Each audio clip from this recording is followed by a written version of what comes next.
So, today I want to talk about polio being discovered in New York.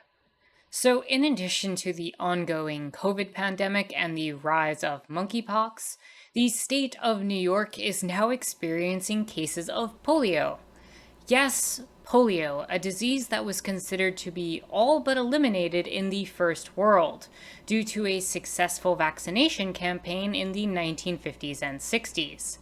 That said, we live in the era where vaccines are politicized, not for the very real economic issues related to patents and profit motivations, or for the ethical reasons related to who we test these life saving medications on, but instead because of concerns tied to conservative ideology, culture war, and fear mongering about fictional side effects of life saving vaccines.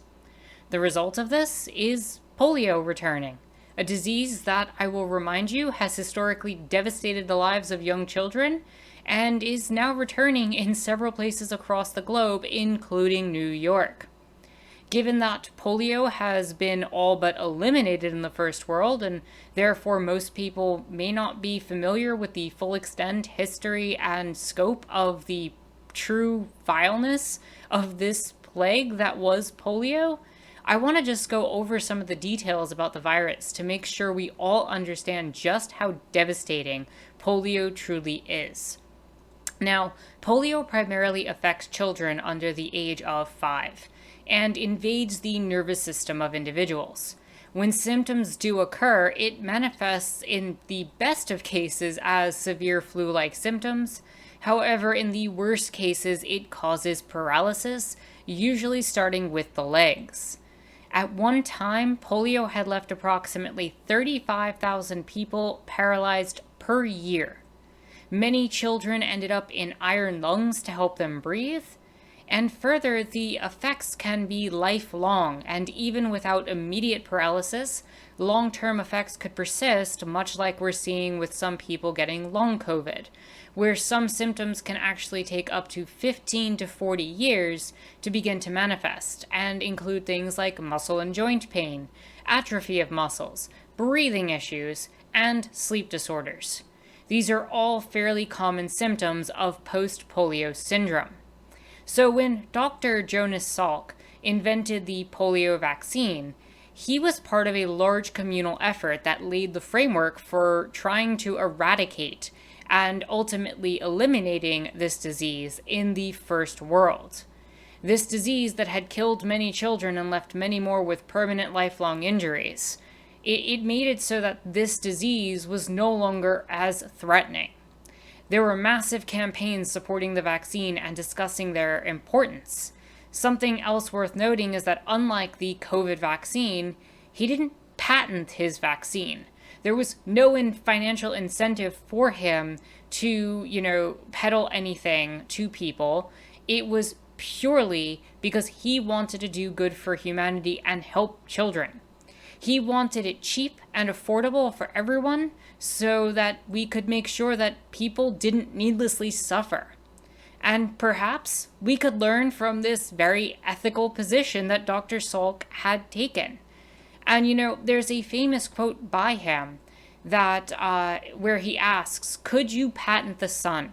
And the unfortunate reality is that we keep discovering that capitalists would not only patent the sun, they would sell sunlight to you if they could.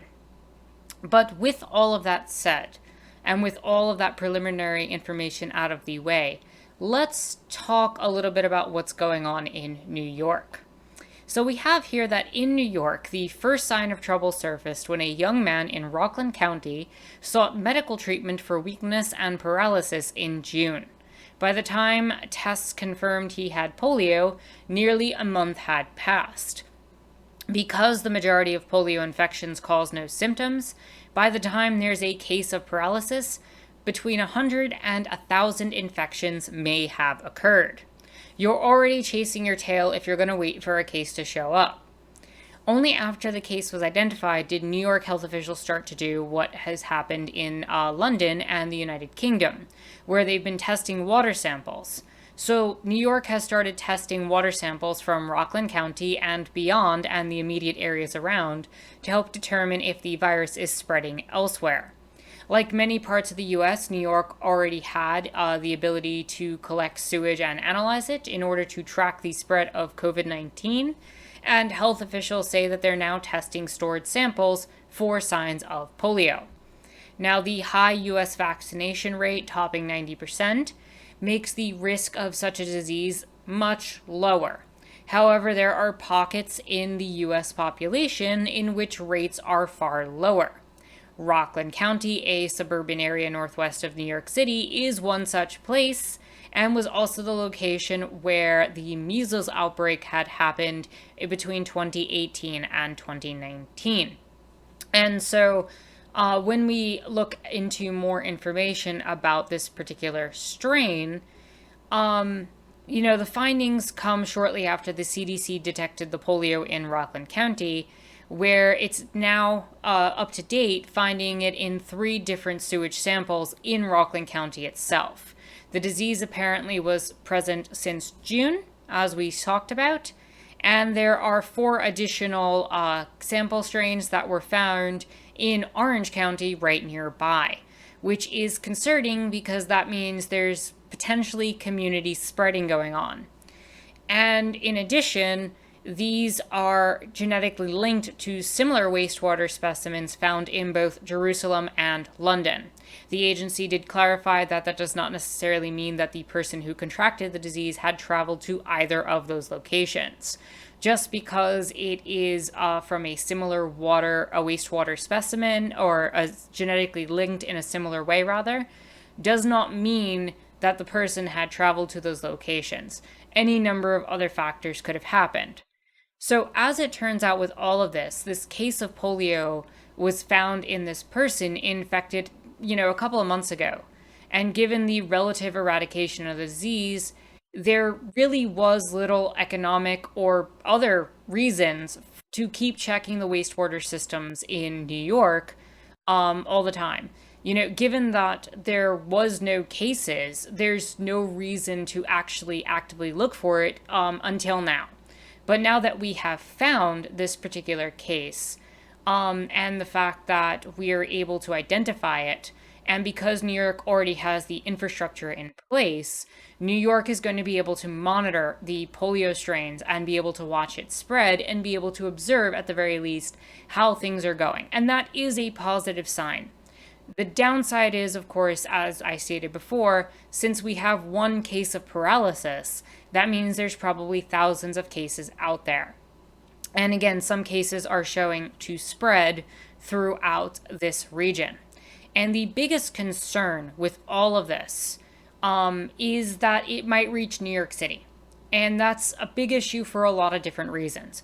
One, it's a city of 8 million people, which means it can spread very quickly. Polio spreads very quickly in general, and having it in a large city like that would be potentially detrimental.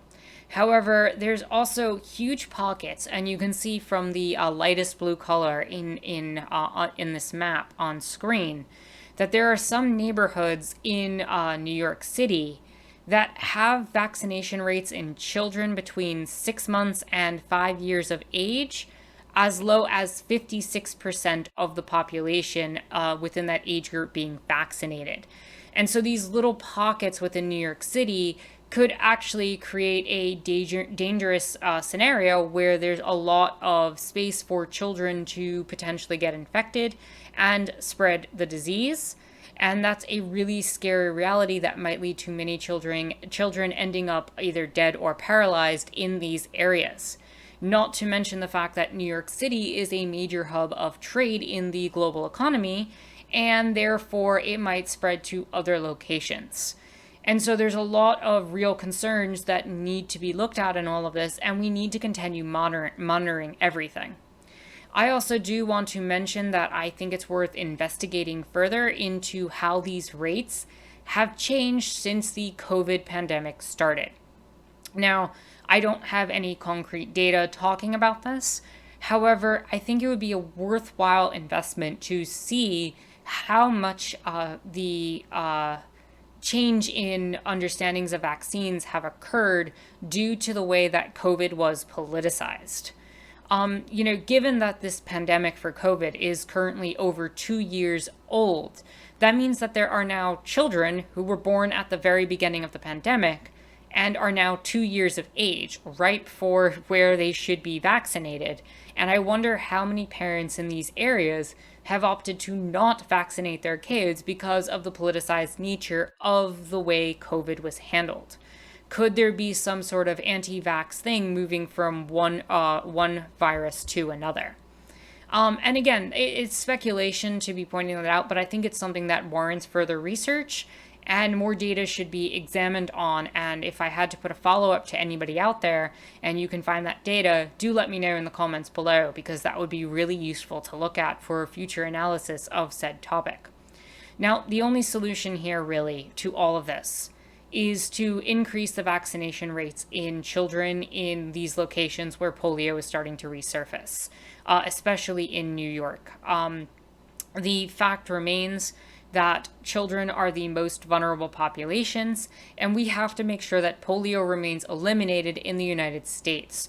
So I am hopeful that we will start seeing a lot of the locations. I know London in particular has started making it so that all children under the age of 10 should be vaccinated, and I hope New York City takes the steps to do something similar, as well as Rockland and Orange County, as well as some of the other surrounding suburban counties near the area, possibly even into areas like New Jersey and Long Island, just to make sure that this doesn't spread any further. Now, especially as we're in the middle of at least one other pandemic, with potentially a second one forming with monkeypox, this is going to be really important. There's too many plagues out there right now, and they all need to be handled appropriately. Without vaccination, there will be a significant amount of people, especially children, who will experience lifelong trauma and negative consequences. This is preventable, it's easily treatable, we have a time-tested cure in our hands, and the real question is whether or not we can convince people to choose to use it. So with that said, if you've enjoyed what you've watched here today, consider liking the video, subscribing, and leaving a comment, as well as consider joining my Discord, where we have conversations on topics like these. If you're in a financial place to do so, and only if you're in a financial place to do so, please do consider supporting me on Patreon, especially as political content like this can often be demonetized on YouTube. The links for everything that I mentioned are in the description down below. And with that said, my name is Anarchist Tara. Thank you so much for watching.